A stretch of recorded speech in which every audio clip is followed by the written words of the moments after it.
교회가 들어오시면서부터 좀 많이 바뀌었죠? 네. 내일 무슨 날이죠? 네. 70주년 기념 홈커밍 데이를 이제 그동안 기도하며 열심으로 준비하고 애쓴 행사가 내일로 다가왔습니다.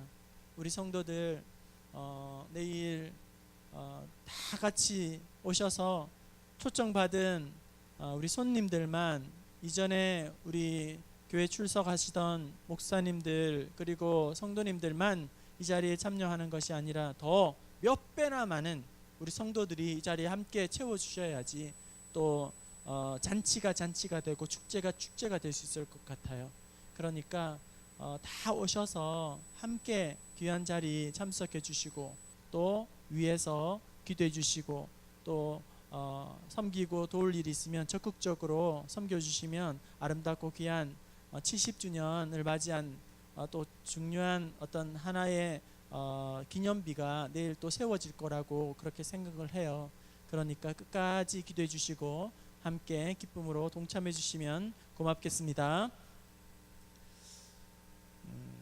콩 심은 데 콩 나고 팥 심은 데 팥 난다.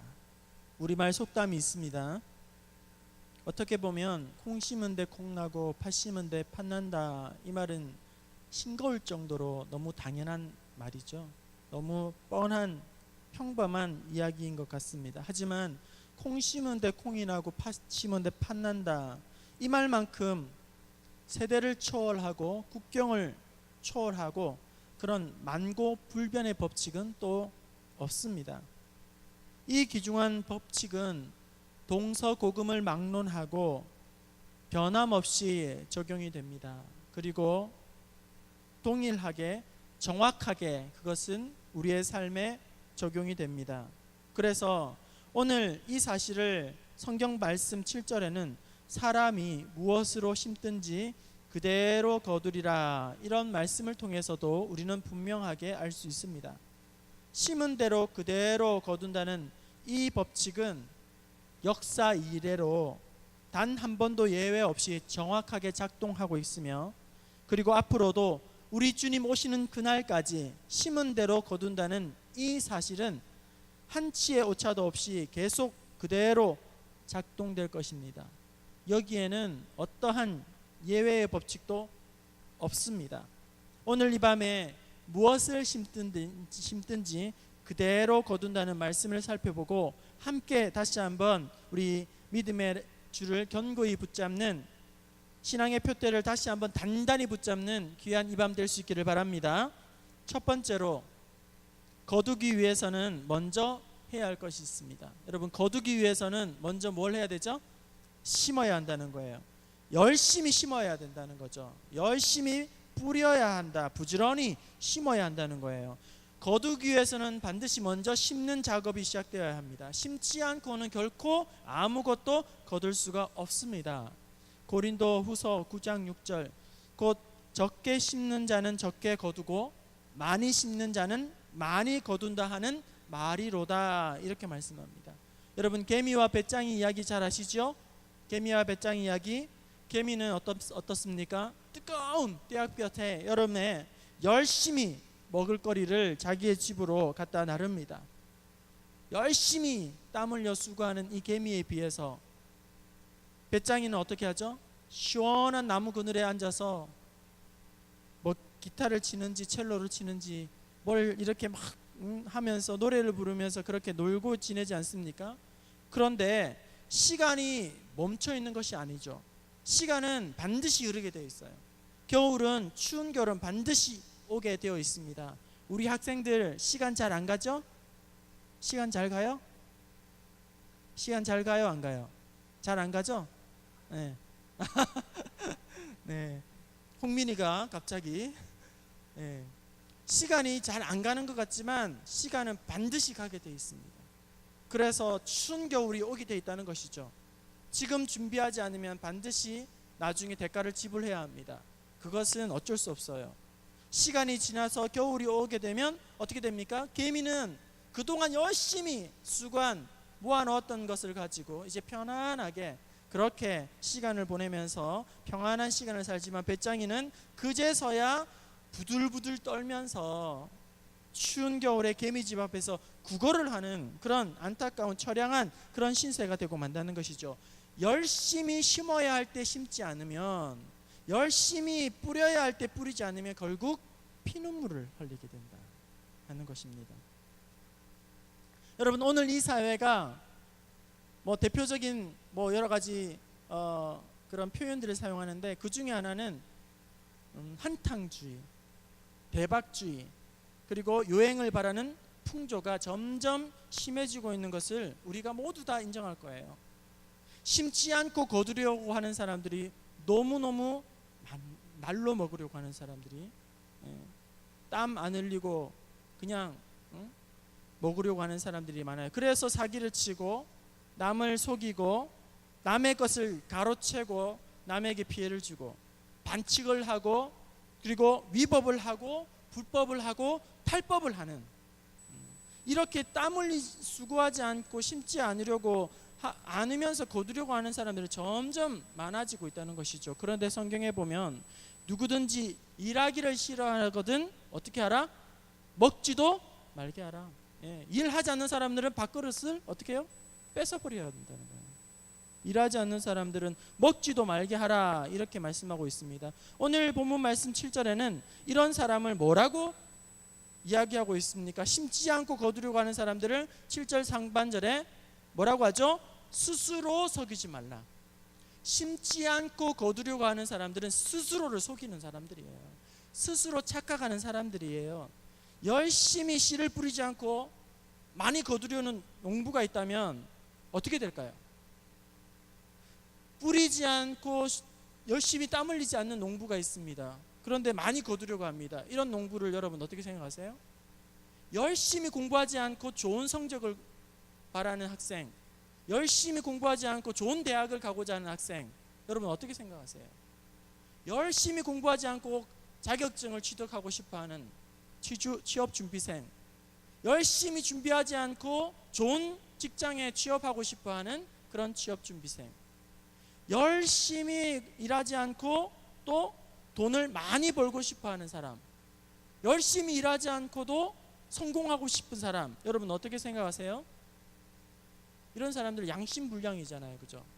열심히 훈련하지 않고 열심히 운동하지 않는 운동선수가 좋은 기록을 내고 좋은 성적을 내고 메달을 따려고 한다고 한다면 그것은 엉터리 같은 사람이죠.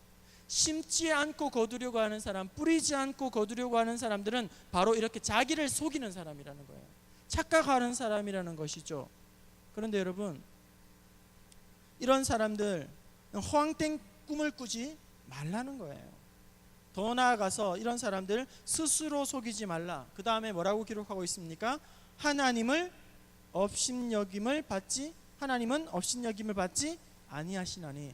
이런 심지 않고 거두려고 하는 사람은 자기를 속이는 사람이고, 첫 번째로 더 나아가서는 어떻게? 하나님을 업신여기는 사람이라는 거예요. 무서운 말씀이죠. 심지 않고 거두려고 하는 사람들은 하나님을 업신여기는 사람. 왜일까요? 하나님의 법칙을 따르려고 하지 않기 때문이에요. 하나님은 심은 대로 거두기를 원하십니다. 그런데 심지 않고 거두려고 하는 사람은 하나님의 법칙을 어기려고 하는 사람이라는 거예요. 하나님의 법을, 하나님의 질서를 깨뜨리려고 하는 사람, 무시하는 사람이기 때문에 하나님을 업신여기는 사람이라는 것이죠. 그런데 여러분, 하나님은 결코 업신여김을 받으시는 분이 아니라는 것입니다.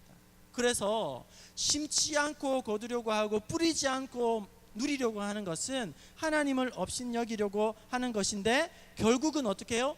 자기 손해라는 거예요. 자기 손해. 자기가 자기 스스로 착각을 하고 속이고, 자기가 허황된 꿈으로 자기 스스로를 마취시키고 스스로 꾀에 자기가 걸려서 넘어져서 깨지는 것, 그것이 바로 이 심지 않고 거두려고 하는 사람입니다. 그래서 우리가 거두기 원한다면 먼저 반드시 힘들어도 심어야 한다. 어려워도 심어야 한다. 고통스러워도 심어야 한다는 거예요. 힘들어도 심으면 심은 것보다 더 많은, 몇 배 많은 풍성한 결실을 맺게 하실 줄로 믿습니다.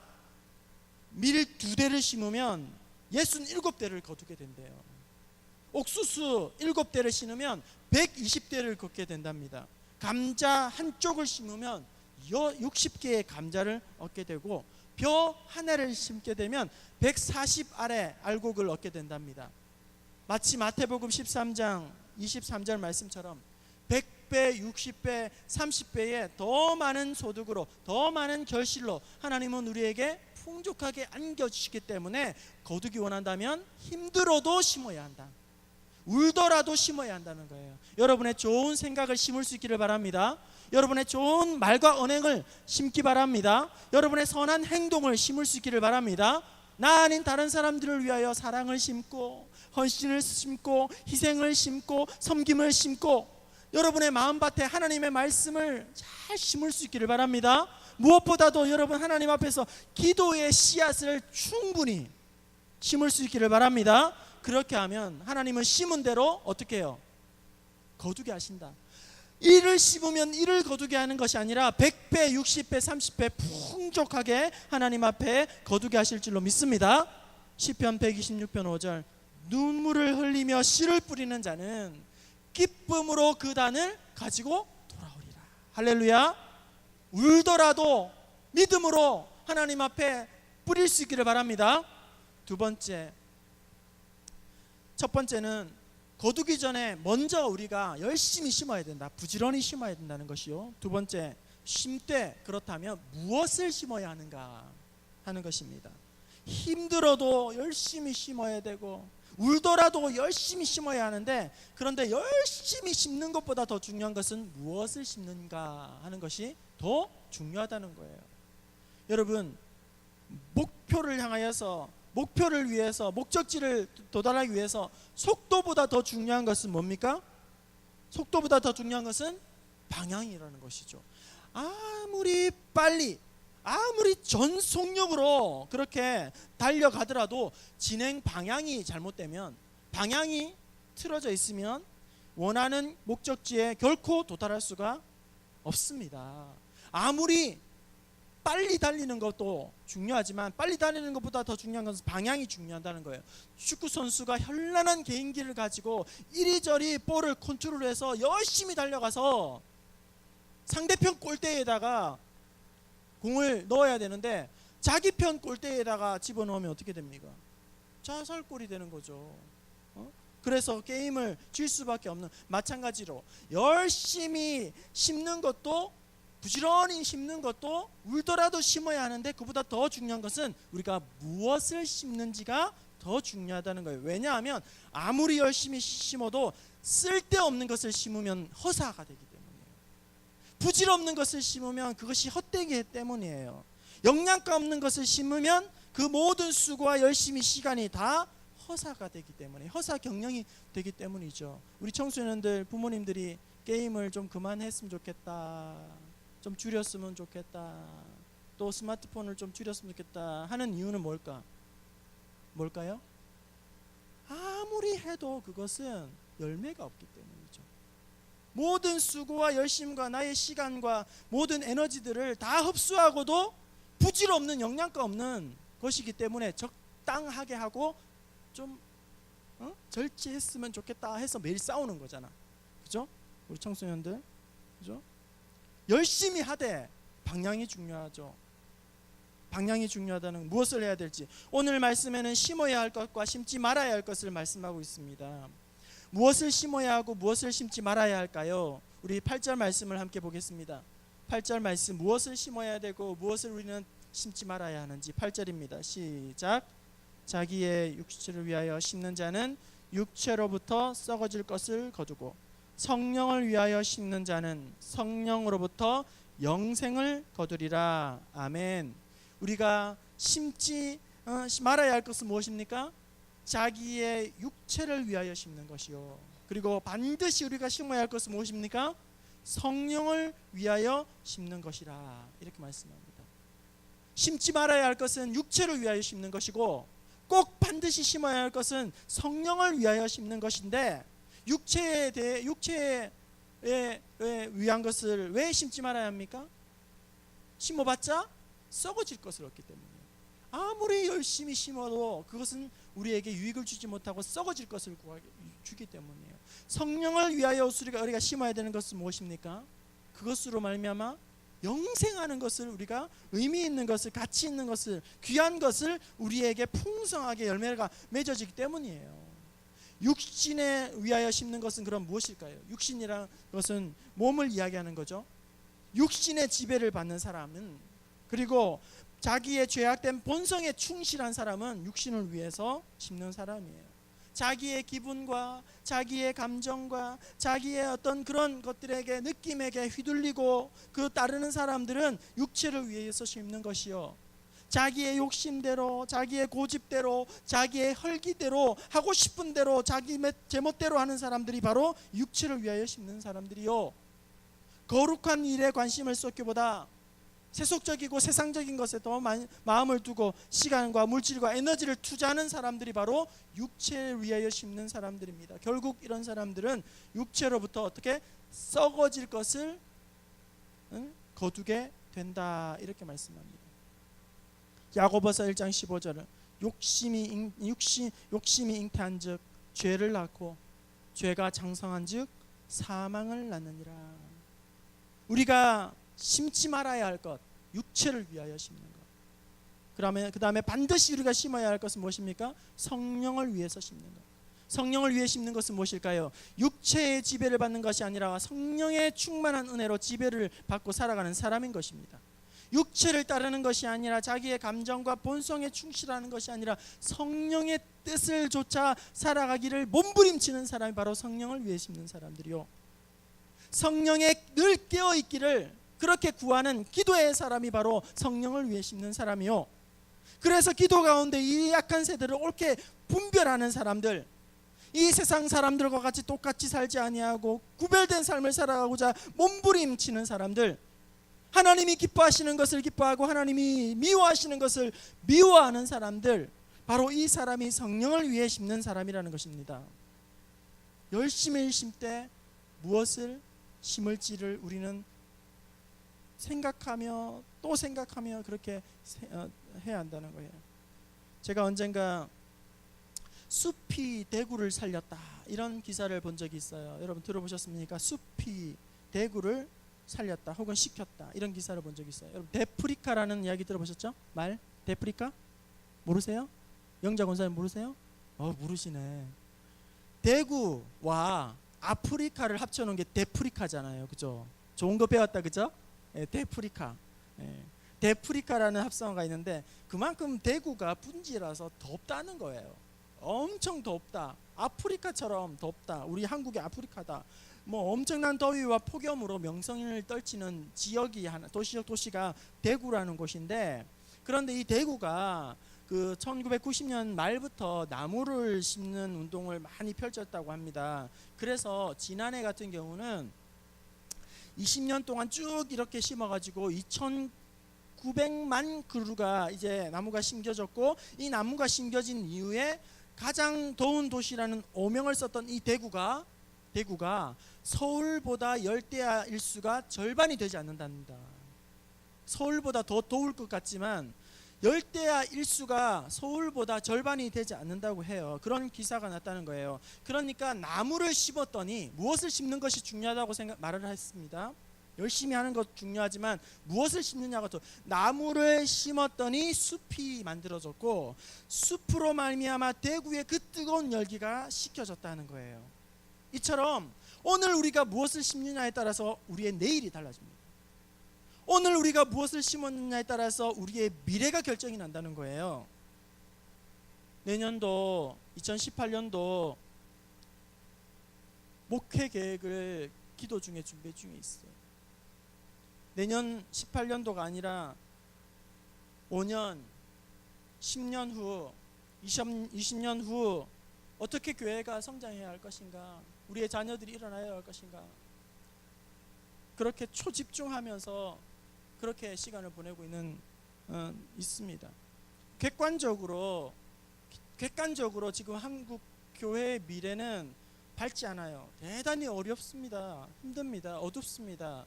낙관적이지 않습니다. 교회의 미래는 대단히 비관적입니다. 장밋빛이 아닙니다. 아주 충격적입니다. 정신을 차리고 보면 아주 막 경기를 할 정도로 힘든 중에 있습니다. 이대로 가게 되면, 이대로 그냥 대책 없이 가게 되면 우리 한국 교회 20년 30년 안에 반도막 난다는 것이 대부분의 미래 학자들의 종교 교회 학자들의 설명이에요. 이대로 계속 가게 된다면 여러분, 우리 부평중앙교회는 예외입니까? 결코 예외 아니에요. 우리 부평중앙교회 성도의 분포도를 여러분 한번 체크 한번 해보세요. 지금 우리가 어떤 식의 형태를 취하고 있습니까? 연령층으로 하면 역피라미드예요. 역피라미드. 불안하기 짝이 없는 거죠. 피라미드형이 되어야 안전적인데 이게 역피라미드란 말이에요. 연령대별로 쭉쭉쭉 따져가 보면, 그죠? 이런 상황에서 교회 안에는 다음 세대가 점점 없어지고 있고 젊은 세대가 점점 떠나가고 있고 점점 교회는 작아지고 있고 쪼그라들고 있고 마이너스 성장을 해 나간단 말이죠. 어떻게 할 것이냐? 이대로 가면 안 되는데 특단의 조치를 취하지 않으면 이대로 갈 거예요. 특단의 조치를 취하지 않으면. 그래서 할 수만 있으면 주일학교와 젊은 청년들과 그리고 2030 세대들과 그들의 어린 자녀들까지 할 수만 있으면 우리 부평중앙교회가 교회 목회적인 지원과 역량을 다 거기에다 집중하지 않으면 우리는 그대로 예상대로 이제 끝나게 될 거란 말이죠. 그렇기 때문에 당장 효과를 보려고 하는 그런 충격요법이 아니라 이제 어떤 신앙의 생태계를 다시금 만들어 나가는 작업들을 해야 한다는 거예요. 당장 1년 이렇게 해치우는 것이 아니라 5년 보고 10년 보고 20년 보고 그 이상 준비를 하는 가운데에서 우리가 계획을 하지 않으면, 준비를 하지 않으면, 대비하지 않으면, 심지 않으면 교회의 내일과 미래는 어둡다, 힘들다.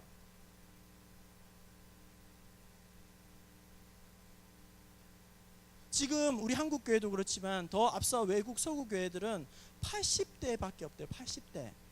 교회 안에 60대, 70대가 젊은이고 80대밖에 없다는 거예요. 80대. 그 이상도 많고. 그러니까 어떻게 해야겠어요?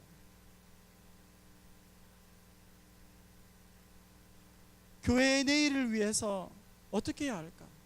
교회의 미래를 위해서 오늘 우리는 무엇을 심어야 할지, 저뿐만 아니라 우리 모든 성도님들이 함께 위해서 기도해 주시고 기쁨으로 마음을 다해서 기도해 주시고 참여해 주시기를 바랍니다. 무엇을 심을 것인가? 원칙과 기준은 분명합니다. 오늘 말씀 가운데 무엇을 우리가 심어야 합니까? 원칙과 기준은 확실합니다. 육체를 위하여 심는 것이 아니라 성령을 위해서 심어야지만 아름다운 풍성한 결실을 하나님께서 맺게 해 주신다는 거예요. 성령을 위해서 심는 것, 그것은 순간적이고 일시적인 것을 위한 것이 아니라 영원한 것을 위하여 심는 것입니다. 영원한 하나님의 말씀을 위해서 우리가 달려가는 것입니다. 영원한 하나님의 영혼을 위해서 우리는 심고 기도하고 또 하나님 앞에 엎드려야 하는 줄로 믿습니다. 그렇게 했을 때에 하나님은 어떤 은혜를 주십니까? 성령을 위하여 심은 자는 성령으로 영생을 거두게 하시느니라. 이제 마지막으로 또 심때 어떻게 심어야 할까? 마지막으로 심때 낙심하지 말아야 합니다. 포기하지 말아야 하는 것입니다. 9절 말씀을 우리 함께 보겠습니다. 9절 시작. 우리가 선을 행하되 낙심하지 말지니 포기하지 아니하면 때가 이름에 거두리라. 아멘. 선을 행하되 낙심하지 말지니 포기하지 아니하면 때가 이름에 거두리라. 여러분, 포기는 김장할 때나 하는 게 포기잖아요. 그죠? 배추 썰 때나 포기를 하잖아요. 그죠? 재밌었어? 네. 포기하면 이제 절여지는 거잖아요. 그죠? 네. 포기하면 절여지잖아요. 절여지면 생기를 다 잃게 되는 거죠. 포기하면 생기를 잃게 되는 거예요. 포기하면 흐리멍텅해지게 되는 거예요. 포기하게 되면 몸의 기운이 쫙쫙 빠지게 되는 거예요. 포기하게 되면 총기를 잃어버리게 되는 거예요. 열심히 하다가 신앙생활 열심히 하다가 가장 우리 신앙에 가장 무서운 적이 뭐냐면 가난이나 질병이나 분쟁이나 갈등이나 돈이나 세상이 즐기는 쾌락이 아니라 바로 우리 성도에게 가장 무서운 적은, 경계해야 할 적은 낙심이라는 적이라는 거예요. 낙심이 오면 어떤 열심도 이제는, 열정의 온도도 이제는 싸늘하게 온도가 얼어붙게 마련이에요. 방금 전까지, 지난해까지 충성을 다해서 찬양대도 하고 교사도 하고 또 전도회도 섬기고 봉사도 하고 열심을 했는데 마음에 낙심이 되게 되면 그 하던 모든 일들을 내팽개치고 싶고 그냥 감사가 사라지고 아무것도 하기 싫고 다 놀아버리고 싶은 그런 마음이 생긴다는 거예요. 반대로 낙심하지만 않으면 끝까지 인내합니다. 낙심하지 않으면 어떠한 문제가 생겨도 이겨냅니다. 낙심하지 않으면 끝까지 뚫고 나갑니다. 낙심하지 않으면 끝까지 인내하면서 하나님 앞에서 그렇게 감당해냅니다. 고난도 시험도 낙심하지 않는 성도들은 끝까지 승리하게 되는 줄로 믿습니다. 심은 것을 거두려면 여러분 시간이 필요해요. 기다릴 줄 알아야 됩니다. 심은 것을 거둘 때까지 몇 개월이 걸릴 수 있어요. 몇 년이 걸릴 수도 있습니다. 그 이상이 기다릴 수 있어요. 여러분 영혼이 회심하고 돌아오는 것을 기도할 때에 낙심하지 마시기를 바랍니다.